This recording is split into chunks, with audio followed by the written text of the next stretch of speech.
Hey folks, welcome back to Failure at Retirement.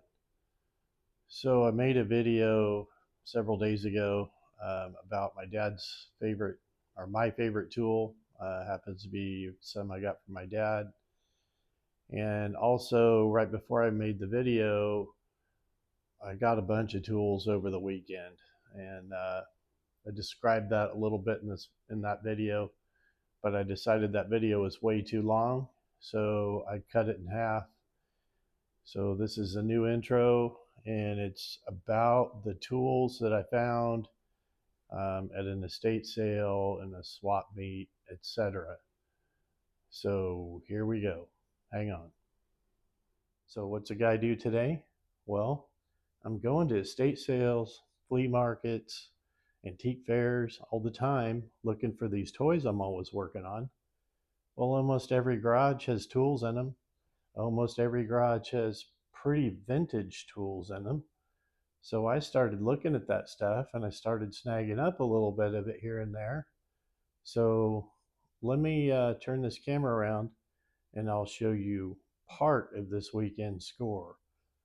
Guy has had a very long dry spell, like close to 2 months with the holidays and everything.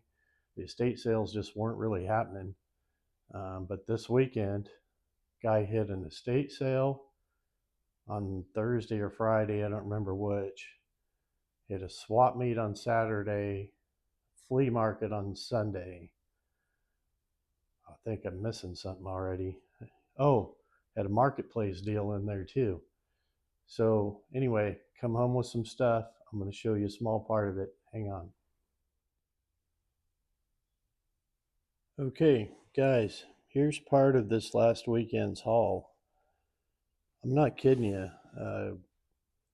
Guy kind of got into some good stuff between those places. Um, First, this estate sale I went to, specifically because I saw this ratchet in the pictures. And I don't even know, I think it's an Industro, but I haven't cleaned it enough to find a marking yet.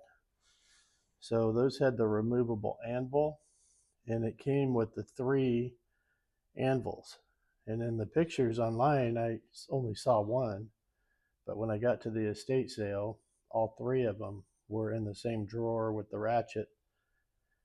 So that was pretty cool. That's old, like late 30s, early 40s, I think. I haven't had really any time to look into that.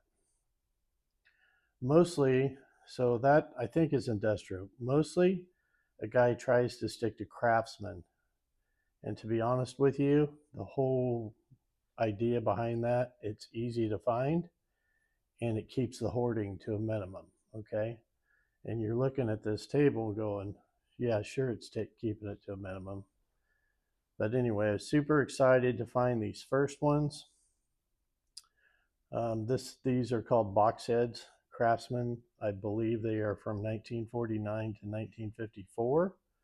Could be off a year or so one way or the other. Super happy to find those. I had found those before in 1/2 inch. I had not found the 1/4 inch version, and this weekend I found 3.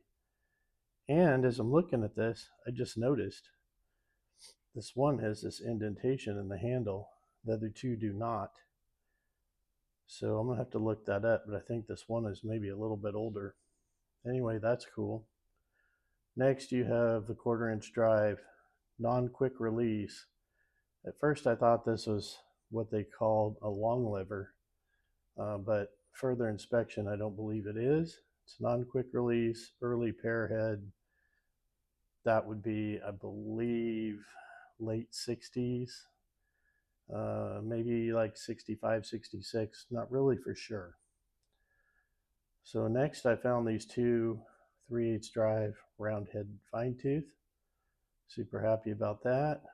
Then I found a 3/8 drive flex head. Then I found this 1/2 inch drive round head fine tooth. And then the dude in the back, that was a marketplace deal. Guy had like 4 little toolboxes for sale. and he'd had them for sale for a long time and they just weren't moving. He wasn't asking much, but honestly, there was a lot of junk in there. But this one long handle, this is called a butterfly or flying V, um, early 60s, I believe. That's failing me right now. I want to say something like around 60 to 65, 66, somewhere in that time frame. But look how long, like this round head in front of it, that's about the standard length for a Craftsman 1/2 inch drive. I've seen pictures of those long ones. This is the first one I ever found in the wild. Also got this little sliding T. What's important about that to me, it's a pointy A in the Craftsman logo instead of the barn. That means it's older, pre-68. So then also, I learned this from another YouTuber, and this is a sort of a dirty trick, but I'm going to admit to it anyway. The guy's channel is called Dancing Alone with Rentals. So anytime dancing alone, and now I do this too, let me get the right way.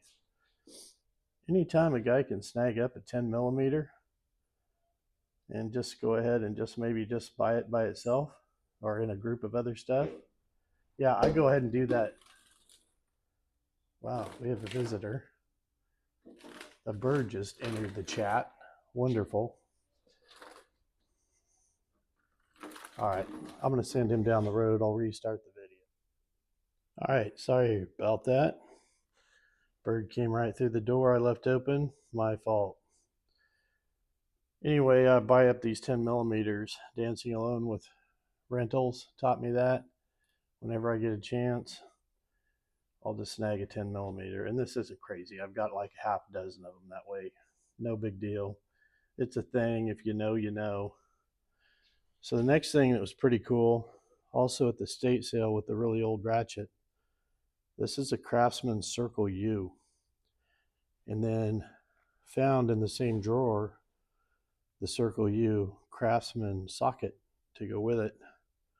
Circle U, I haven't looked this up yet, but I believe it's late 30s, early 40s, might be World War II, somewhere in that time frame.